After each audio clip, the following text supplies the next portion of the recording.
Welcome to the Mega Adoption Event. We here at First Coast No More Homeless Pets work with several great agencies to make this a great event.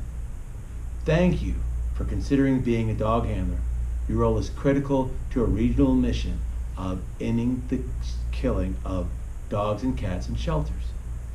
Our goal is to make sure dogs are taken out on a regular basis and are introduced to potential adopters in a safe and secure environment for everybody. Today, we're going to cover a number of topics, including how to prepare for your shift as a dog handler, how to check in when you arrive at the event, how to safely handle dogs, how to help to maximize adoptions, and finally, some friendly reminders to make sure that you can have a successful day. First, let's discuss what you need to do to prepare for your time walking dogs. Wear closed-toed shoes, bring an ink pen, dress conservatively and appropriately for the weather. You will be spending time outside.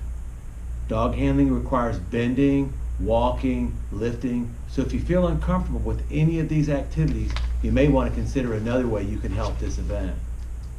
Please arrive on time for your shift. It's very important that you get there on time because at the beginning of your shift, we will do a mandatory dog handler briefing, and you need to be on time for that.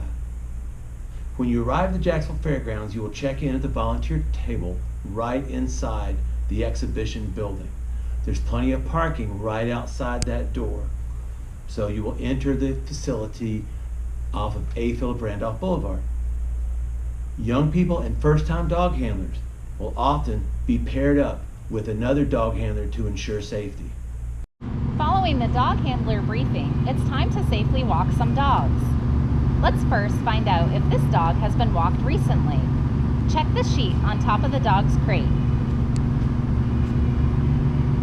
Generally, dogs should be walked about every 3 to 4 hours, but we want to be extra careful in very hot or very cold weather.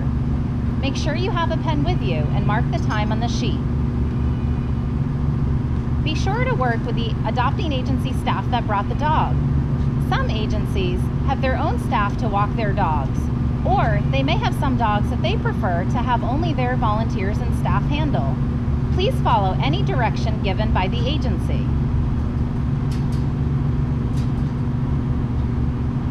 If help is not needed, see your dog supervisor to assist another group. Alright, so first thing I want to do when I come to the kennel is I want to make sure that I'm reading the kennel card, reviewing all the information. I want to make sure that if it's a special needs dog that should only be walked by staff, that we're reviewing that information and looking at any medical concerns. Once I've looked at the kennel card, I'm going to look at the walking sheet, make sure that I'm marking that walking sheet and ensuring that the dog hasn't been walked recently. We're going to come up to the kennel, make sure we let the dog sniff us a little bit. We're going to put our foot on the kennel so that we're kind of securing it. We're going to pull the very top of the kennel and just gently put the lead in there. Once we get that lead on the dog securely, then we're going to allow the dog to come out and close the kennel card up and then go for our walk. We're going to want to make sure that we have a good secure handle of our leash. I always suggest 2 hands on the leash and ensure that you're walking, always looking around you, making sure there's no other dogs, and making sure that we're taking them straight outside to go potty.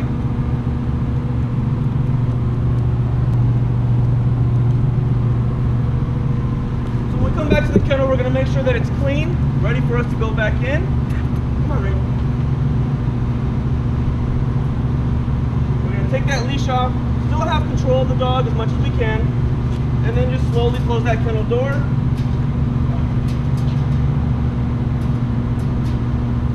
And then again, always make sure that we're marking that kennel card and ensuring that we're letting people know that we walked this dog and whether or not he went number 1 or number 2, and then we'll mark that down for us. Here are a few things that are a definite no. Don't allow dogs to get nose to nose with other dogs or with people. Don't allow potential owners to hold a leash on their own. You can always put another leash on the dog and let the owner hold that one, but you keep your hand on the leash at all times. As tempting as it might be, don't run and don't get down on the ground with the dogs. Don't get distracted. These dogs deserve our love and attention. Of course, there's no cell phone usage while walking a dog and no smoking. Volunteers don't get a special preview of the dogs and you can't reserve a dog that you like.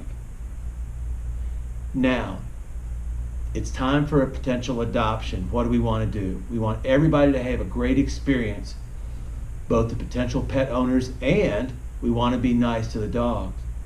When doing introductions to potential owners, remember we just talked about not letting them hold the leash on their own.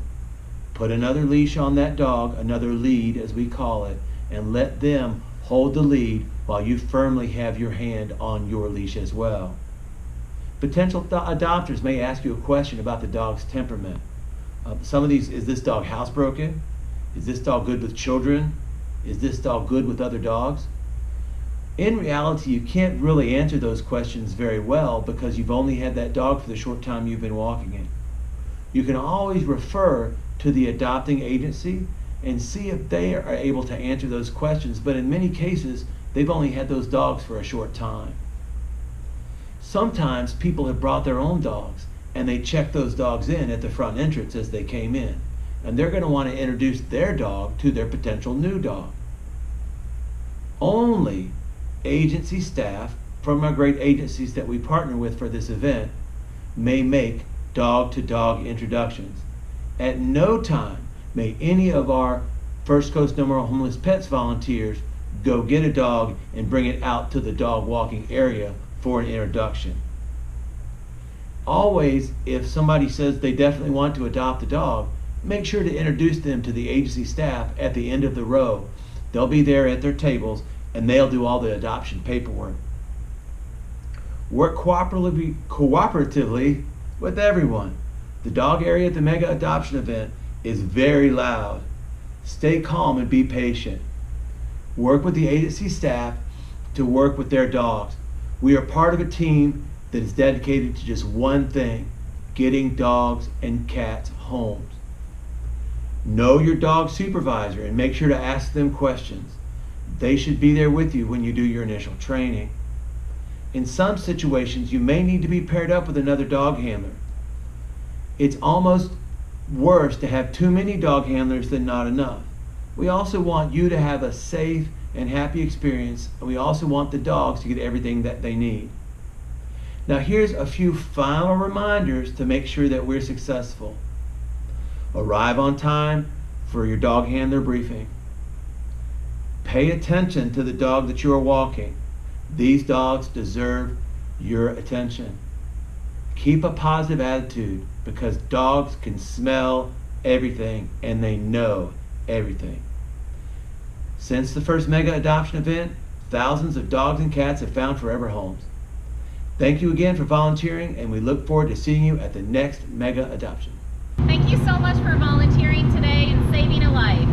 Now let's get some animals adopted. Woo! Right.